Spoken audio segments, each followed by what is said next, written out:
So hello everyone, জাভাস্ক্রিপ্টের এই পর্বে আপনাদের সবাইকে স্বাগত জানাই। তো চলুন দেখা যাক আজকে আমরা জাভাস্ক্রিপ্টের এই পর্বে জাভাস্ক্রিপ্ট সম্বন্ধে কী কী জিনিস শিখতে চলেছি।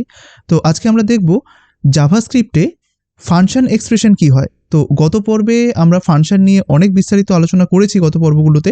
তো আজকে আমরা দেখব একটি নতুন একটি টপিক, যে ফাংশন এক্সপ্রেশন কী হয়। তো খুবই ইন্টারেস্টিং একটি টপিক, আপনাদের শিখেও খুব ভালো লাগবে আর ব্যবহার করেও খুব ভালো লাগবে।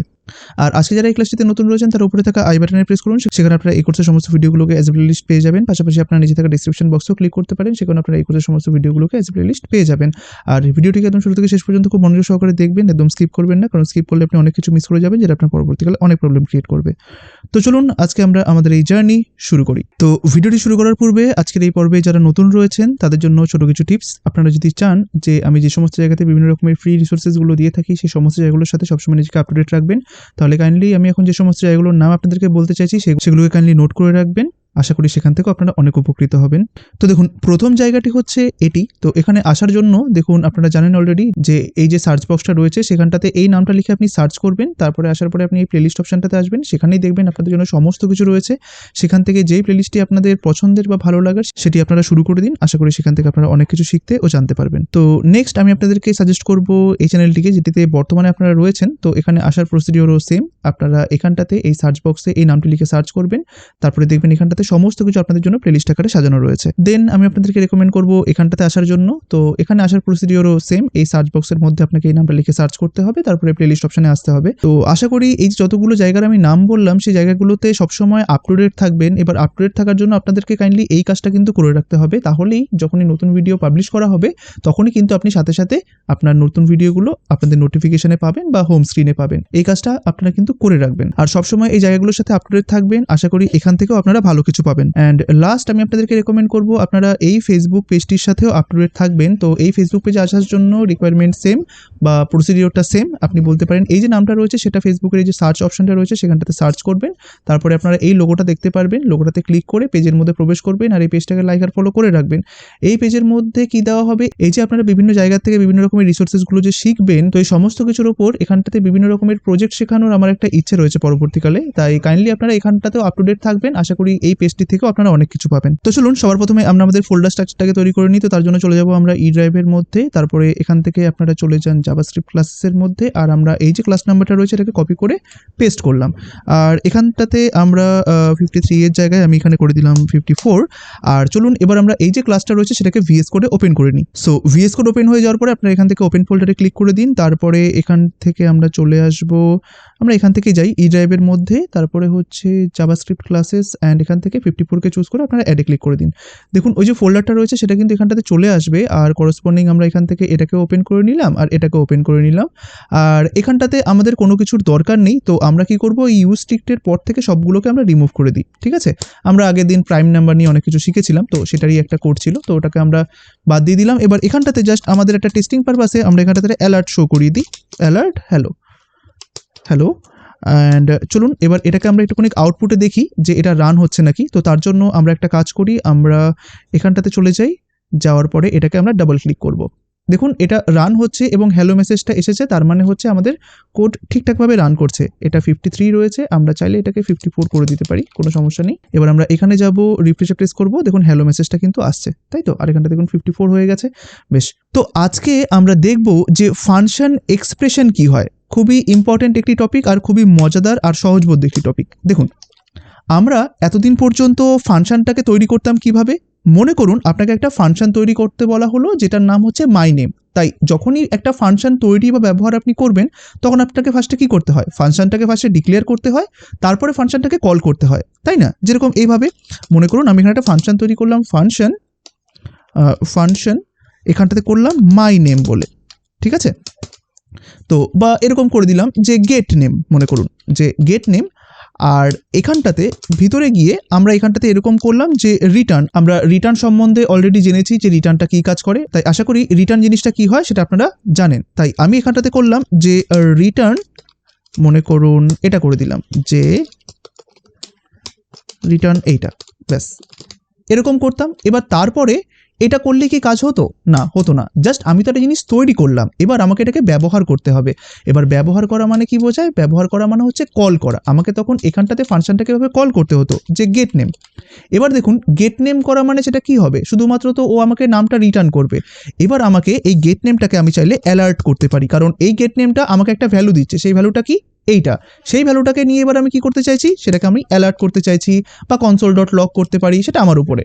তাই এটা করলে দেখুন আমরা যদি এখন এখানটাতে যাই, আমরা যদি এখন রিফ্রেশে প্রেস করি, দেখুন আমাদের নামটা কিন্তু প্রিন্ট হচ্ছে, তাই না? তাই এইভাবে আমরা একটা ফাংশনকে তৈরি করতাম। এইবার আমরা চাইলে এই যে ফাংশনটা রয়েছে সেটাকে আমরা অন্য উপায়েও কিন্তু ডিক্লেয়ার করতে পারি, যেটাকে বলা হয় ফাংশন এক্সপ্রেশন। তো এটাকে আমরা অ্যাজ এ এক্সপ্রেশনও ব্যবহার করতে পারি। এবার এক্সপ্রেশন কোনগুলো বলুন তো? মনে করুন এভাবে আমরা লিখতাম না আগে যে লেট রেজাল্ট ইকুয়াল টু, মনে করুন ভ্যালু 1 প্লাস ভ্যালু 2, এরকমভাবে লিখতাম ভ্যাল 2। ঠিক আছে, মনে করুন এগুলো একটা ভেরিয়েবল, তাই এটা হয়ে গেল একটা এক্সপ্রেশন, তাই না? আমরা জানি এটাকে বলা হয় অপারেটর, এগুলোকে বলা হয় অপারেন্ড, আর এই পুরো জিনিসটাকে বলা হয় একটা এক্সপ্রেশন। তাই এরকমভাবে একটা এক্সপ্রেশনের মতো করেও কিন্তু আমরা একটা ফাংশনকে তৈরি করতে পারি। সেটা কিভাবে? চলুন দেখা যাক। আপাতত আমরা এই অ্যালার্টটাকে একটু নিচের দিকে নামিয়ে রাখি। দেখুন আমরা উপরের এই যে ফাংশন ডিক্লারেশনটা রয়েছে, এইটাকে এবার আমরা ফাংশন এক্সপ্রেশনের মাধ্যমে তৈরি করব। অর্থাৎ আমরা একটা ফাংশনই তৈরি করব, কিন্তু একটু ভিন্ন ওয়েতে বা একটু ভিন্ন পদ্ধতিতে। তো এটা তো গেল এক রকমের পদ্ধতি। আরেক রকম পদ্ধতি হচ্ছে এটা। দেখুন এখানটাতে কি করব? আমরা অ্যাজ এ এক্সপ্রেশন হিসেবে ব্যবহার করব। তো এক্সপ্রেশন হিসেবে ব্যবহার করতে গেলে আমরা কি করব? দেখুন আমরা এখানে কি করতাম? ফাংশনের নামটা কি? গেট নেম, তাই না? এবার মনে করুন আপনাকে বলা হলো যে গেট নেম বলে একটা ভেরিয়েবল তৈরি করো, তাই আপনি তখন কি করতেন? লেট গেট নেম এরকম একটা দিয়ে দিতেন, তাই না? এবার ভেরিয়েবল মানে কি? তার মধ্যে নিশ্চয় একটা ভ্যালু স্টোর হবে। তো তখন আমরা কি করতাম? আমরা তখন এরকমভাবে ডাবল কোটেশনের মধ্যে মনে করুন এরকমভাবে একটা ভ্যালু দিয়ে দিলাম, এরকম করতাম, তাই তো? এইবার আপনাকে যদি বলা হয় যে তুমি যে এই ভেরিয়েবলটার মধ্যে এই ভ্যালুটাকে অ্যাসাইন করছো, এখানে ভ্যালুটাকে অ্যাসাইন না করে একটা ফাংশনকে এর মধ্যে অ্যাসাইন করো, সেটাও কিন্তু পসিবল। তো সেটা কিভাবে? দেখুন আগে আমরা কি করতাম? আগে আমরা এই সমস্ত ভেরিয়েবলের মধ্যে কোনো একটা এরকম ভ্যালু দিতাম, যেগুলোকে বলা হয় প্রিমিটিভ ডেটা। তাই দেখুন এখানটাতে আমরা এটা দিতাম, আমরা কোনো নিউমেরিক ভ্যালু দিতাম বা ফ্লোট ভ্যালু দিতে পারতাম বা বুলিয়ান দিতে পারতাম, অনেক রকমের ভ্যালু দিতে পারতাম। এইবার এখন থেকে একটা জিনিস মনে রাখবেন, এই ফাংশনটাকে আমরা কিন্তু অ্যাজ এ ভ্যালু হিসাবে এরকম একটা এক্সপ্রেশনের মধ্যে একটা অ্যাসাইনমেন্ট অপারেটরের পরে কিন্তু আমরা দিতে পারি, ঠিক আছে? কিন্তু এখানটাতে দেওয়ার একটা নিয়ম রয়েছে। দেখুন একটা ফাংশনের মধ্যে কিন্তু ফাংশনের নামটাই সব থেকে বড় ইম্পর্টেন্ট, কারণ এটাকে দিয়ে কিন্তু আমাদেরকে ফাংশনটাকে কল করতে হয়, তাই না? এবার দেখুন ওই সেম নামটাই কিন্তু আমরা ভেরিয়েবলের মধ্যে দিয়ে দিয়েছি। তাই এবার দেখুন আমরা যদি এই পুরো ফাংশনটার থেকে এই নামটা তো আমরা এখানে ব্যবহার করে ফেলেছি, আমরা যদি এখন এই নামটাকে বাদ দিয়ে দিই তাহলে কোনটুকু অংশ বাকি থাকে বলুন তো? তাহলে বাকি থাকে হচ্ছে ফাংশন, প্যারান্থেসিসের অংশটা, আর হচ্ছে এইটুকু জায়গা, তাই না? আমাদেরকে শুধুমাত্র ওইটুকুনি জিনিসই এখানটাতে লিখতে হবে। অর্থাৎ আমরা এখানটাতে বলতে পারি যে late gate name equal to, আপনি এখানে লিখে দিন ফাংশন, তারপরে যেটা হয় আমরা একটা স্পেস দিলাম, তারপরে প্যারান্থেসিস ওপেন করলাম, তারপরে একটা স্পেস দিয়ে কার্লি ব্রেসেস ওপেন করে এখানটাতে এন্টার প্রেস করলাম, ঠিক আছে? এবার ফাংশনের ভিতরে যেই কন্টেন্টটা থাকার কথা আমার এখানটাতে সেটাই থাকবে, ব্যাস হয়ে গেল। এটাকেই বলা হয় ফাংশন এক্সপ্রেশন। আর এখানে মনে রাখবেন যে একটা ফাংশন এক্সপ্রেশন হওয়ার পরে কিন্তু আপনাকে সেমিকোলন দিতে হবে। আগেরটাই আমরা সেমিকোলন দিতাম না, কারণ কি? কারণ এটা একটা ডিক্লারেশন ছিল। বাট এখানটাতে দেখুন আমরা একটা ফাংশন তৈরি করলাম ভেরিয়েবলের মতো করে, অর্থাৎ এটাকে বলা হয় ফাংশন এক্সপ্রেশন। দেখুন এখানে কিন্তু এটা একটা এক্সপ্রেশন হয়ে গেল, কারণ এখানে আমরা অপারেটর ব্যবহার করেছি, এখানে অপারেন্ড রয়েছে, আর তার মধ্যেই আমরা একটা ফাংশনকে তৈরি করেছি। এই জন্য যেহেতু এটা একটা এক্সপ্রেশনের মতো দেখাচ্ছে, তাই এই কারণে এটাকে বলা হয় ফাংশন এক্সপ্রেশন। আর আমরা জানি একটা এক্সপ্রেশন থেকে অন্য একটা এক্সপ্রেশনকে পৃথক করার জন্য আমাদেরকে সেমিকোলন ব্যবহার করতে হয়। এই কারণে আমরা ফাংশন এক্সপ্রেশন দিয়ে যখন একটা ফাংশন তৈরি করব তখন আমরা সেমিকোলন ব্যবহার করব। তাই দেখুন আমরা এখানটাতে সেমিকোলন ইউজ করলাম। এবার দেখুন এইটা লেখাও যা, এটা লেখাও তা। আমরা এটা আগের পর্বগুলোতে শিখেছি যে কিভাবে ফাংশন তৈরি করতে হয়। এবার আমরা একটা নতুন ফাংশন তৈরি করার টেকনিক শিখলাম, যেটাকে বলা হয় এক্সপ্রেশনের মাধ্যমে ফাংশন তৈরি করা, যেটা কিনা এইটা। এবার এই অবস্থায় আমরা যদি এটাকে কমেন্ট করে দিই তাহলে এটা কিন্তু সম্পূর্ণভাবে কাজ করবে। দেখুন এখানটাতে কি হলো? Function gate name. দেখুন আপনি দেখলেই বুঝতে পারবেন যে পার্থক্যটা কোথায়। আগে আমরা ফাংশন দিয়ে ফাংশনের নাম লিখতাম, তারপরে ফাংশনের বডি থাকতো। এবার আমরা একটুখানি ভেরিয়েবল ওয়েতে করার জন্য কি করলাম, যে লেট, যেটা আমরা ফাংশনের নাম হিসাবে দিতাম সেটাকে আমরা ভেরিয়েবল নামের মধ্যে দিয়ে দিলাম যে লেট গেট নেম। দেখুন এই গেট নেমটাকে কিভাবে দিতাম, ফাংশন গেট নেম দিতাম না, সেটাই দেখুন লেট গেট নেম দিয়ে দিলাম। এবার ইকুয়াল টু আমরা কি লিখলাম, ফাংশন। অর্থাৎ মনে করুন এই পুরো ডিক্লারেশনের মধ্যে থেকে আমি যদি এটাকে এখন বাদ দিয়ে দিই তাহলে পড়ে থাকলো যেইটুকুনি, সেইটুকুনিকে আমাকে ইকুয়ালের পরে এভাবে দিতে হবে। আর এখানে কিন্তু আবার এভাবে গেট নেম দিতে যাবেন না, তাহলে কিন্তু সেটা আবার এরর হয়ে যাবে, ঠিক আছে। এভাবে নয়, যেহেতু আপনি এখানটাতে একটা ফাংশন এক্সপ্রেশন হিসেবে তৈরি করছেন, এক্সপ্রেশন মানে কি একটা ভেরিয়েবল রয়েছে আর সেই ভেরিয়েবলের মধ্যে আপনি অ্যাসাইন করতে চাইছেন কাকে, একটা ফাংশনকে। তো দেখুন এবার যদি আমি এটাকে সেভ করি, আমি যদি এখন এটাকে রান করি, অ্যাজ ইট ইজ কাজ করবে। দেখুন আমি যদি এখন এখানটাতে যাই, রিফ্রেশে প্রেস করি, দেখুন এটা কিন্তু কাজ করছে, কোনো রকম কোনো এরর কিন্তু শো করছে না। দেখুন আমরা কনসোলে গেলাম, কোনো এরর শো করছে না, সম্পূর্ণভাবেই কিন্তু পুরো আমাদের কোডটা কাজ করছে। তো এটাকেই বলা হয় ফাংশন এক্সপ্রেশন। দেখুন এক্সপ্রেশনের মাধ্যমে সমস্ত কিছু হচ্ছে, আর এই ফাংশন এক্সপ্রেশনটা পসিবল বলেই আপনি কোনো একটা কোডের মাঝখানে এরকম একটা ফাংশনকে তৈরি করে দিতে পারেন। মনে করুন আমার এখানে একটা লুপ চলছে, মনে করুন এখানে অনেকগুলো কোড রয়েছে, এখানে ইফ রয়েছে, লুপ রয়েছে, অনেকগুলো ভেরিয়েবল ডিক্লারেশন রয়েছে। মনে করুন এই পুরোটাই হচ্ছে জাভাস্ক্রিপ্টের কোড। মনে করুন এগুলো সব হচ্ছে জাভাস্ক্রিপ্টের কোড, আর এর ঠিক নিচেও সব জাভাস্ক্রিপ্টের কোড রয়েছে। এবার আমরা আগে কি করতাম, যখন আমরা এরকম ধরনের ফাংশন শিখেছিলাম তখন আমরা ফাংশনগুলোকে সবার উপরে ডিক্লেয়ার করতাম। তো এই ফাংশন এক্সপ্রেশন আপনাকে এই সুবিধাটা দেয় যে আপনি কোডের মাঝখানে, অর্থাৎ এখানে দেখুন অসংখ্য জাভাস্ক্রিপ্টের কোড রয়েছে, তার মাঝখানেই কিন্তু আপনি এরকম একটা ফাংশনকে তৈরি করে ফেলতে পারবেন। এই যে দেখুন আমি এখানে একটা ফাংশন তৈরি করে ফেললাম এই কোডের মাঝখানেই, এটা হচ্ছে এক্সপ্রেশনের মাধ্যমে। তাই আমাকে এই ফাংশনটাকে উপরে ডিক্লেয়ার করতে হবে বা নিচে ডিক্লেয়ার করতে হবে সেরকম কোনো বাউন্ডেশন কিন্তু থাকলো না। তাই প্রয়োজনে আমরা অ্যাজ এ এক্সপ্রেশন খুব তাড়াতাড়ি কিন্তু আমরা এরকম একটা ফাংশন তৈরি করতে পারি। এই ফাংশনের বিভিন্ন রকমের ফর্ম রয়েছে, অর্থাৎ এটা তো গেল ফাংশন এক্সপ্রেশন। আমরা পরবর্তীকালে আরও অনেক রকমের ফাংশন ডিক্লারেশন শিখবো। আমরা দেখব যে কিভাবে ফাংশন ডিক্লেয়ারের সাথে সাথে আমরা কলও করতে পারি। অর্থাৎ দেখুন এখানটাতে আমরা কি করছিলাম, ফাংশনকে শুধুমাত্র ডিক্লেয়ার করছি, তারপরে আমরা আলাদা করে এখানটাতে কল করতে হচ্ছে, তাই না? কিন্তু এরকমও করা যায় যে ফাংশনটা ডিক্লেয়ার হওয়ার সাথে সাথেই আমি এখানেই কল করব। তো এরকম আরও অনেক অ্যাডভান্স প্রসিডিওর রয়েছে যেটা কিনা আমরা পরবর্তীকালে আলোচনা করব, কিন্তু সব স্টেপ বাই স্টেপ। বাট আমাদের এই সমস্ত সিনট্যাক্সগুলো জেনে রাখা কিন্তু খুব প্রয়োজন, কারণ আপনারা মডার্ন যে শিখছেন বা ES6 শিখছেন, তাই আপনি যখন এখনকার দিনের মডার্ন জাভাস্ক্রিপ্টের কোড দেখবেন তখন দেখবেন সবাই এরকমভাবে একটা কোড ইউজ করেছে। তো তখন আপনার কাছে, আমি এগুলো রিমুভ করে দিই, তো তখন আপনি একটু কনফিউজড হয়ে যাবেন যে আচ্ছা এইটা আবার কি, আমরা তো জানি যে ফাংশন শুধুমাত্র এইভাবেই তৈরি করা যায়, তাহলে এইটা আবার কি ধরনের কি হলো।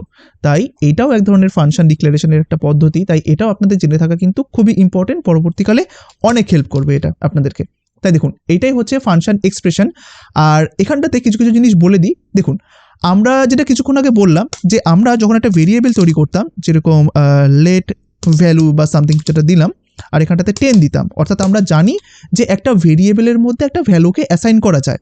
আর এখানটাতে দেখুন আমরা কি করলাম, একটা ভেরিয়েবলের মধ্যে কিন্তু আমরা ফাংশনকে নয় একটা ভ্যালুকেই অ্যাসাইন করছি, আর সেই ভ্যালুটাই হচ্ছে কিন্তু একটা ফাংশন, ঠিক আছে। তাই ফাংশনকে আপনি বলতে পারেন যে ফাংশন হচ্ছে এক রকমের ভ্যালু জাভাস্ক্রিপ্টের মধ্যে। ফাংশনকে আপনি অন্যরকমভাবে ব্যাখ্যা করবেন না, জাস্ট এভাবেই বলবেন বা এভাবেই ভাববেন যে ফাংশন হচ্ছে একটা ভ্যালু যেটাকে কিনা আমি একটা ভেরিয়েবলের মধ্যে ভাবে অ্যাসাইন করতে পারি। এই যে দেখুন এখানে তো তাই করলাম, এখানে পুরোটা হচ্ছে একটা ফাংশন, তো সেটাকে আমরা এরকমভাবে একটা ভেরিয়েবলের মধ্যে কিন্তু আমরা অ্যাসাইন করতে পারলাম, ঠিক আছে।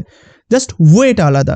আমরা আগের বার কি করলাম, ফাংশন ডিক্লারেশন করেছি, আর এখানটাতে আমরা কি করলাম, জাস্ট এভাবে আমরা অ্যাসাইনমেন্ট অপারেটরের মাধ্যমে সেটাকে ব্যবহার করলাম, তাই তো। এটাকে আমরা রিমুভ করে দিই। এবার দেখুন এই যে আমি যেহেতু বললাম যে পুরো ফাংশন হচ্ছে একটা ভ্যালু, তো সেটাকে বোঝার জন্য আমরা এখানটাতে একটা কাজ করতে পারি। দেখুন আমরা যখন এইখানটাতে অ্যালার্ট করেছিলাম, অ্যালার্টের মধ্যে কি দিয়েছিলাম, এই ফাংশনটাকে দিয়েছিলাম গেট নেম, আর তারপরে কিন্তু প্যারান্থেসিস দিয়েছিলাম বলেই ফাংশনটা এখানটাতে এক্সিকিউট হয়েছিল, অর্থাৎ ফাংশনের ভিতরে যে কোডটা রয়েছে সেটা কিন্তু এখানটাতে এক্সিকিউট হয়েছিল। এইবার দেখুন আমি যদি এই অ্যালার্টের মধ্যে থেকে এই ফাংশনের প্যারান্থেসিসটাকে বাদ দিয়ে দিই তাহলে কি বোঝাবে বলুন তো, তাহলে এই ভেরিয়েবলের মধ্যে যে ভ্যালুটা রয়েছে সেই ভ্যালুটা আপনাকে এই অ্যালার্টের মধ্যে দেখাবে, বা আপনি বলতে পারেন এই যে ফাংশনটার মধ্যে কি কোড রয়েছে বা সোর্স কোডটা সেটা আপনাকে এখানটাতে দেখাবে। বুঝতে পেরেছেন? দেখুন গেট নেমের পরে প্যারান্থেসিস দেওয়া মানে কি এখানে একটা ফাংশন কল হচ্ছে, তাই এই ফাংশনটা এক্সিকিউট হবে। কিন্তু আমি যদি শুধুমাত্র গেট নেম দিই, এখানে গেট নেমটা কি একটা ভেরিয়েবল, আর আমি যদি অ্যালার্টের মধ্যে একটা ভেরিয়েবলকে দেখাই তাহলে সেখানটাতে কি দেখায়, ভেরিয়েবলের ভ্যালুটা দেখায়। এবার বলুন তো এটা যদি একটা ভেরিয়েবল হয়, এই ভেরিয়েবলের ভ্যালু কোনটা, এই ভেরিয়েবলের ভ্যালু হচ্ছে এতটুকু, তাই এটাকে অ্যাজ এ স্ট্রিং হিসাবে আপনাকে এখানে দেখাবে। চলুন দেখা যাক। তো আমরা এটাকে সেভ করলাম, আমরা এবার এখানটাতে যাব, একবার রিফ্রেশে প্রেস করব। দেখুন আপনি এখন অ্যালার্টের মধ্যে কি দেখতে পাচ্ছেন, দেখুন ওই পুরো ফাংশনের কোডটা আপনাকে দেখাচ্ছে, দেখেছেন? এই যে দেখুন, যেটা আমরা এখানটাতে ডিক্লেয়ার করেছিলাম যে গেট নেমের মধ্যে কি রয়েছে, এটা রয়েছে। তাহলে বুঝতে পেরেছেন যে কিছুক্ষণ আগে যেটা আমি বলছিলাম যে ফাংশনটা কি অ্যাকচুয়ালি একটা ভ্যালু। দেখুন সেই ভ্যালুটাই কার মধ্যে অ্যাসাইন হচ্ছে, গেট নেমের মধ্যে অ্যাসাইন হচ্ছে।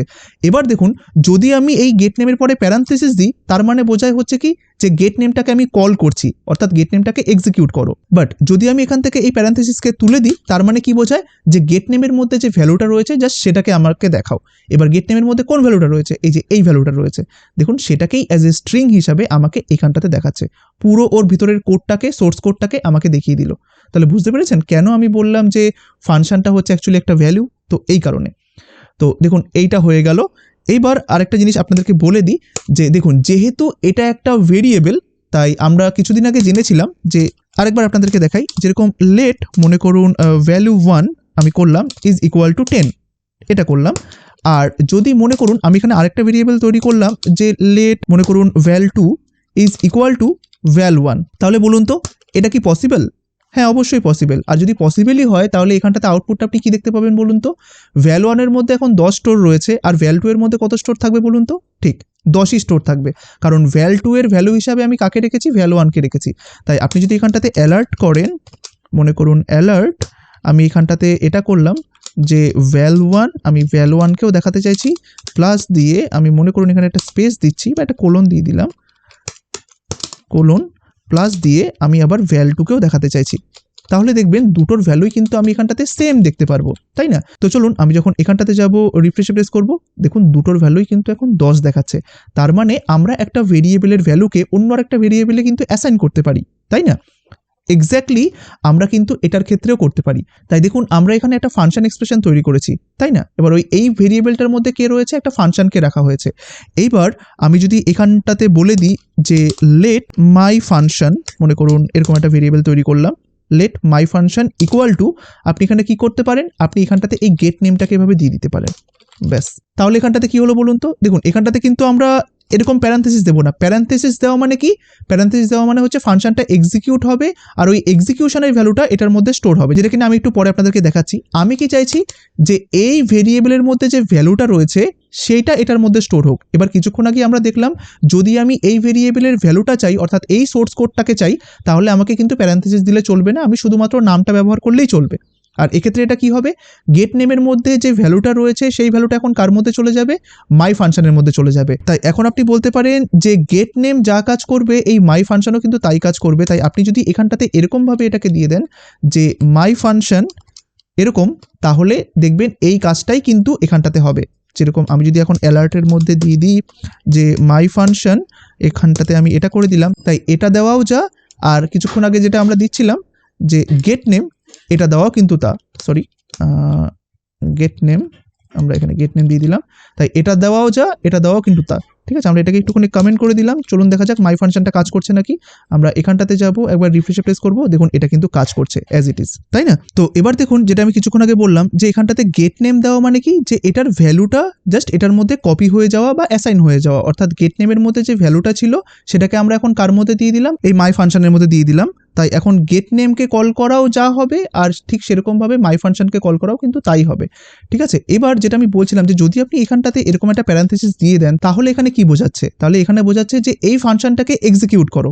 এবার এই ফাংশনটা যখন এক্সিকিউট হবে তখন ও কি করছে দেখুন তো? রিটার্ন করছে।